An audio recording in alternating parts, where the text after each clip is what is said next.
வணக்கம் friends, triple E Tamil நேயர்களுக்கு வணக்கம். இன்றைக்கி நம்ம பார்க்க போகிறது யூடிஎல் சோலார் பேனல்ஸ் பற்றி ஒரு ஓவரால் வியூஸ் பார்க்க போகிறோம். இன்றைக்கி பேனல் பொறுத்த மட்டும் 2 டைப்ஸ் இருக்குங்கிறது உங்கள் எல்லாருக்குமே தெரிஞ்சிருக்கும். Polycrystalline, monocrystalline. இது ஒரு காமன் பீப்புளுக்கு கூட தெரிஞ்சிருக்கும். பேனலில் பாலிகிறிஸ்டலின் இருக்குது, மோனோகிறிஸ்டலின் இருக்குது. பாலிகிறிஸ்டலின்னா விலை கம்மி, எஃபிஷியன்சி கம்மி. மோனோகிறிஸ்டலின்ங்கிறது பாலிகிறிஸ்டலினோட எஃபிஷியன்சி கொஞ்சம் அதிகம், விலை அதிகங்கிறது நம்ம எல்லாருக்குமே தெரியும். ஆனால் பேனலில் 12 வோல்ட்டு 24 வோல்ட்டுன்னு 2 டைப் இருக்கிறது நம்மள நிறைய பேருக்கு தெரியாது. ஸோ 12 வோல்ட்டு பேனல்னால் என்ன, 24 வோல்ட்டு பேனல்னால் என்ன, ஒரு சோலார் பேனலுடைய ஸ்பெக்கை என்னென்ன முக்கியமான விஷயங்கள் நம்ம பார்க்கணும், ஒரு பேனலுடைய ஸ்பெக்கை எப்படி ஸ்டடி பண்ணணும், 12 வோல்ட்டு பேனலாக 24 வோல்ட்டு பேனலாங்கிறத எப்படி ஐடென்டிஃபை பண்ணணும், ஒரு பேனலில் விஓசினா என்ன, ஐஎஸ்சினா என்ன, விஎம்பினா என்ன, ஐஎம்பினா என்ன, இந்த 4 முக்கியமான டேர்ம்ஸை பற்றி நம்ம தெரிஞ்சுக்கலாம். ஸோ இப்போ நம்ம பார்க்க போகிறது first 12 volt panel. So 12 volt பேனல்னால் என்ன, எப்படி இருக்கும், அதை எப்படி ஐடென்டிஃபை பண்ணுங்கிறத இப்போ நான் உங்களுக்கு சொல்ல போகிறேன். இப்போ நீங்கள் இந்த வீடியோவில் பார்த்துட்டு இருக்கிறது 2 பேனல் உங்கள் முன்னாடி இருக்குது. ஒன்று 12 வோல்ட்டு, அது 24 வோல்ட்டு. 12 வோல்ட்டு பேனல் அப்படிங்கிறது என்னென்னா 36 செல் இருக்கும். ஒரு பேனல் அப்படின்னா முதல்ல என்ன அப்படின்னா குரூப் ஆஃப் செல்ஸ் எல்லாமே சீரீஸாக சேர்ந்த ஒரு அசம்பிள் பிளேட்டு தான் என்ன சொல்லுவாங்க, சோலார் பேனல்னு சொல்லுவாங்க. இங்கே ஒரு செல்லுங்கிறது இங்கே இந்த ஒரு தனித்தனி பாக்ஸாக தெரிகிறது ஒன்றுமே ஒரு செல். இதை தான் ஒரு சோலார் செல்லுன்னு சொல்லுவாங்க. இந்த நம்பர் ஆஃப் செல்ஸ் சேர்ந்த ஒரு அலைன்மெண்ட்டு தான் என்னன்னு சொல்லுவாங்கன்னா நம்ம சோலார் பேனல் அப்படின்னு நம்ம சொல்லுவோம். இப்போ நீங்கள் பார்த்துட்ருக்க இந்த 12 வோல்ட்டு பேனலில் எப்படி 12 வோல்ட்டு பேனல் ஐடென்டிஃபை பண்ணணும்னா இதில் 36 செல்ஸ் இருக்குது. ஸோ 36 செல் இருக்கிற பேனலில் தான் நம்ம என்னன்னு சொல்லுவோம் அப்படின்னா 12 வோல்ட் அப்படின்னு சொல்லுவோம். ஸோ இங்கே பாருங்கள், கொஞ்சம் ஜூம். ஒரு செல் அப்படின்னா இங்கே பார்த்தீங்கன்னா இந்த ஒரு கட், இது உங்களுக்கு ஒரு செல். இன்னும் நல்லா வரும்போது உங்களுக்கு கிளியராக தெரியும். ஒவ்வொன்றும் தனிச்சிருக்கிற ஒன்றுமே ஒரு செல்லு. நீங்கள் கொஞ்சம் ஒரு பேனலில் விஷுவலாக பார்க்கும்போது உங்களுக்கு நல்லா கிளியராக தெரியும். இங்கே வீடியோவில் காட்டும்போது உங்களால் எந்த அளவுக்கு ஐடென்டிஃபை பண்ண முடியும்னு தெரியல. இங்கே பாருங்கள், இந்த ஒரு கட்டிங் இருக்குது இல்லையா, இது ஒரு செல். ஸோ மொத்தம் 36 செல் இந்த மாதிரி இருக்கிற பேனலை தான் நம்ம என்னன்னு சொல்லுவோம் அப்படின்னா 12 வோல்ட்டு செல்ஸ் அப்படின்னு சொல்லுவோம். இங்கே எப்படி 36 இருக்குன்னா மொத்தம் இதில் இருக்கிற ரோ பாருங்கள், 1 2 3 4. ஸோ 4 செல்லு ஒரு ரோவில் இருக்குது. இதே காலமில் பார்த்தீங்க அப்படின்னா 1 2 3 4 5 6 7 8 9. ஸோ மொத்தம் 9 செல்லு லென்த்தாகவும் 4 செல்லு விட்த்தாகவும் இருக்குது. அப்போது டோட்டலாக 9 × 4 36 செல் இருக்கிற பேனலை தான் நம்ம என்னன்னு சொல்கிறோம், 12 வோல்ட்டு பேனல்னு சொல்கிறோம். பார்த்துட்ருக்கிறது 24 வோல்ட்டு பேனலு. இந்த 24 வோல்ட்டு பேனலில் பார்த்தீங்க அப்படின்னா மொத்தம் 72 செல் இருக்குது. ஸோ இந்த 72 செல் இருக்கிற அசம்பிளியை தான் நம்ம என்னன்னு சொல்கிறோம் அப்படின்னா 24 வோல்ட்டு பேனல் அப்படின்னு நம்ம சொல்கிறோம். இதில் பார்த்தீங்க அப்படின்னா 1 2 3 4 5 6. ஸோ வித்தில் 6 செல் இருக்குது. இது லென்த்தில் பார்த்தீங்கன்னா 1 2 3 4 5 6 7 8 9 10 11 12. மொத்தம் 12, அந்தாண்ட 6. 12 × 6 72 செல் இருக்கக்கூடிய பேனலை தான் நம்ம என்னன்னு சொல்கிறோம் அப்படின்னா 24 வோல்ட்டு பேனல்னு சொல்கிறோம். ஸோ ஒரு 12 வோல்ட்டு பேனலுங்கும் போது 165 வாட் பேனல் இருக்குது. 24 வோல்ட்டு பேனல் அப்படிங்கும் போது 335 பேனல் வச்சுருக்கேன். இது ரெண்டுமே பாலிகிறிஸ்டலின் பேனல் தாங்க. இதில் 12 volt panel and 24 volt panel உங்கள் முன்னாடி விசிபிளுக்கு வச்சுருக்கோம். இதில் 12 வோல்ட்டு பேனலில் 36 செல் இருக்கிறதையும் 24 வோல்ட்டு பேனலில் 72 செல் இருக்கிறதையும் இப்போ கவுண்ட் பண்ணி காமிச்சிருக்கேன். இப்போது நிறைய பேர் என்ன நினச்சிக்கிறாங்க அப்படின்னா, ஒரு காமன் பீப்புளுக்கு நிறைய பேருக்கு டவுட் இருக்குது. சூரிய வெளிச்சத்தையும் சூரிய வெப்பத்தையும் கன்ஃபியூஸ் பண்ணிக்கிறாங்க. சோலார் பேனலுக்கு ரொம்ப இம்பார்ட்டண்ட் எதுன்னு பார்த்தீங்கன்னா சூரிய வெளிச்சம், அதாவது சன் லைட் தான் இம்பார்ட்டண்ட். ஒரு சன் லைட் ஒரு சோலார் செல் மேலே படும் பொழுது அந்த சன் லைட் பேனல் மேலே பட்டால் அதில் எலக்ட்ரான்ஸ் ஃப்ளோ இருக்கும். ஸோ அப்போ உங்களுக்கு எலக்ட்ரிசிட்டி ப்ரொடியூஸ் ஆகும். சோலார் பேனலில் ஜென்ரேட் ஆகிற current DC current. Sunlight இந்த சோலார் செல் மேலே படும் பொழுது ஒரு செல் மேலே, அதாவது ஒரு செல்லை மட்டும் கட் பண்ணி நம்ம எடுத்து வெயிலில் வச்சுட்டு அது சன்லைட் படுற மாதிரி வச்சு அதில் எவ்வளோ பவர் ஜென்ரேட் ஆகுதுன்னு நம்ம பார்த்தோன்னா மினிமமாக 0.5 வோல்ட்லேருந்து மேக்ஸிமமாக 0.6 வோல்ட்டு டிசி கிடைக்கும். அதாவதுங்க, ஒரு சன்லைட்டு சோலார் செல் மேலே பட்டுச்சுன்னா கிளைமேட் நல்ல பிரைட்டாக இருக்குது அப்படின்னா மேக்ஸிமம் ஒரு செல்லில் 0.6 வோல்ட் கிடைக்கும். சன்லைட் ரொம்ப டல்லாக இருக்குது, வெளிச்சம் ரொம்ப கம்மியாக இருக்குது அப்படின்னா மினிமமாக 0.5 வோல்ட்டும் கிடைக்கும். So minimum 0.5, maximum 0.6 volt. Sun light தாங்க இம்பார்ட்டண்ட்டு. ஹீட்டுக்கும் சோலார் பவர் ஜென்ரேஷனுக்கும் சம்மந்தம் இல்லை, சூரிய வெளிச்சம் தான் முக்கியம். இது புரிஞ்சுக்கிட்டிங்களா? ஸோ இப்போ மினிமம் 0.5 வோல்ட், மேக்ஸிமம் 0.6 வோல்ட் கிடைக்குதுங்க.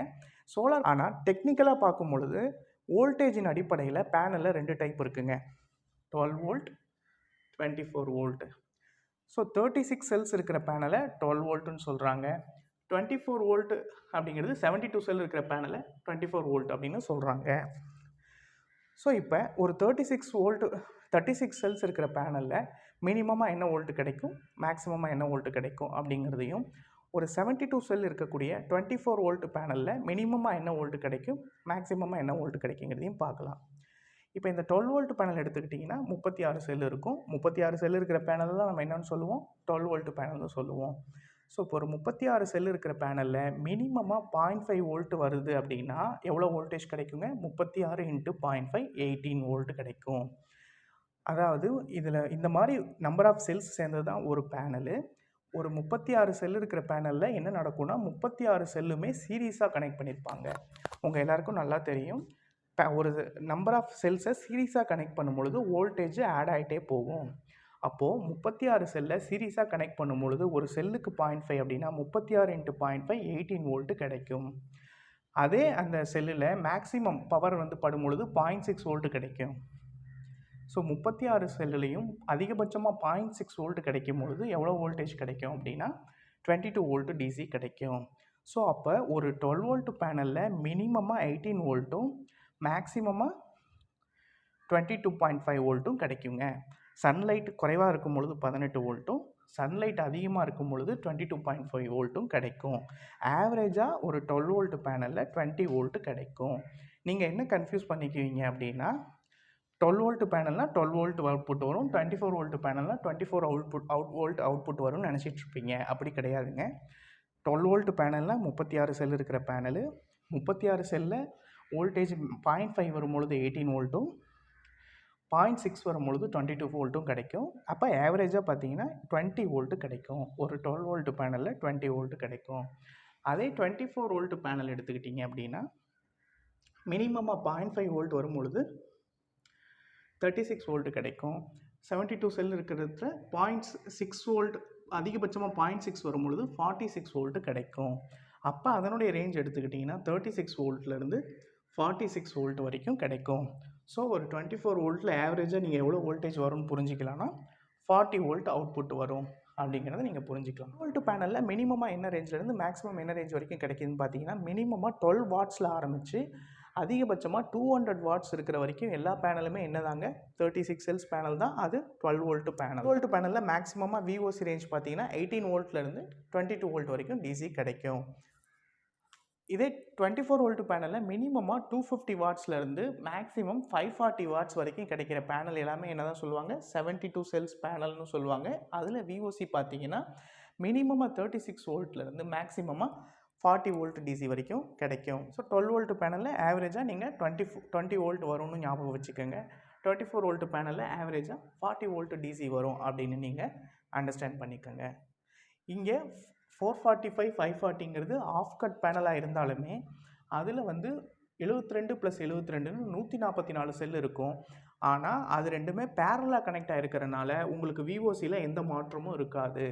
ஸோ 144 செல் இருந்தால் கூட அங்கே விஓசி என்னதாங்க இருக்கும், மினிமமாக 36 வோல்ட்லேருந்து மேக்ஸிமமாக 46 வோல்ட் டிசி கிடைக்கும். ஸோ அங்கேயே ஆவரேஜ் வோல்ட் என்னங்க வரும், 40 வோல்ட் டிசி வரும்.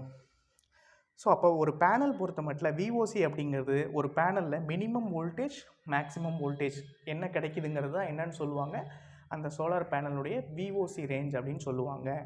ஸோ அப்போ ஒரு 12 வோல்ட் பேனலுக்கு விஓசி ரேஞ்ச் அப்படி என்னன்னு கேட்டால் 18 வோல்ட்லேருந்து 22 வோல்ட்டாக இருக்கும். ஒரு 24 வோல்ட் பேனலுக்கு விஓசி ரேஞ்ச் என்னன்னு கேட்டிங்கன்னா 36 வோல்ட்லேருந்து 46 வோல்ட் டிசி வரைக்கும் கிடைக்கும். இது எல்லா பேனலுக்குமே காமன் தாங்க. மேக் மாறலாம், பேனலோட டைப் மாறலாம். லைக் பாலிகிறிஸ்டலினாக இருந்தாலும், மோனோகிறிஸ்டலினாக இருந்தாலும், யூடிஎல் சோலாராக இருந்தாலும், XYZ எனி பிராண்டாக இருந்தாலும் இது காமன் தாங்க. இந்த ஸ்டாண்டர்டில் எந்த சேஞ்சஸும் கிடையாது. 12 வோல்ட் பேனல் அப்படின்னா மினிமமாக 12 வாட்ஸ்லேருந்து மேக்ஸிமம் 200 வாட்ஸ் வரைக்கும் கிடைக்குங்கிறதும், அதில் 36 செல் இருக்குங்கிறதும், அதில் விஓசி 18 to 22 வருங்கிறதும், ஆவரேஜ் 20 வருங்கிறதும் காமன் தான். அதே மாதிரி 24 வோல்ட் பேனலாக இருந்தால் 72 செல் இருக்குங்கிறதும், அது மினிமமாக 250லேருந்து மேக்ஸிமம் 540 வாட்ஸ் வரைக்கும் கிடைக்குங்கிறதும், அதனுடைய விஓசி 36 வோல்ட்லேருந்து 46 வோல்ட் டிசி வரைக்கும் கிடைக்குங்கிறதும் ஆவரேஜாக நீங்கள் அதை 40ன்னு அண்டர்ஸ்டாண்ட் பண்ணிக்கிறதுங்கிறதும் காமன் தான். இந்த வீடியோ உங்களுக்கு ரொம்ப யூஸ்ஃபுல்லாக இருக்கும்னு நினைக்கிறேன். இது சம்மந்தமாக இன்னும் வேறு என்னெல்லாம் நீங்கள் தெரிஞ்சுக்கணும்னு நினைக்கிறீங்களோ சோலார் பற்றி, அதை நீங்கள் கமெண்ட் செக்ஷனில் தெரிவிக்கலாம். அதுக்கான வீடியோவை நான் அடுத்த செக்ஷனில் போடுறேன். உங்களுக்கு இந்த வீடியோஸ் பிடிச்சிருந்ததுன்னா லைக் பண்ணுங்கள், சப்ஸ்கிரைப் பண்ணுங்கள், ஷேர் பண்ணுங்கள். நன்றி, வணக்கம்.